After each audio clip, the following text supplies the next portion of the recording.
How to enable two-factor authentication on X. If you want to add an extra layer of security to your X account, enabling two-factor authentication is a great option.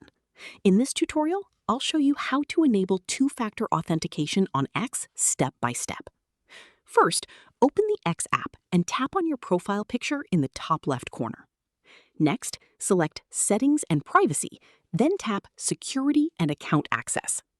Now, choose Security and tap on Two-Factor Authentication. Here, you'll see available verification methods, such as a text message, authentication app, or security key. You'll see different verification methods available. Tap Text Message to continue. Next, enter your account password and tap Continue. After that, follow the on-screen instructions on your device to complete the setup. You may be asked to verify your phone number by entering a verification code sent via text message. Once the verification is successful, two-factor authentication will be enabled on your X account. From now on, you'll be required to enter a verification code whenever you sign in from a new device, helping keep your account secure. And that's how to enable two-factor authentication on X.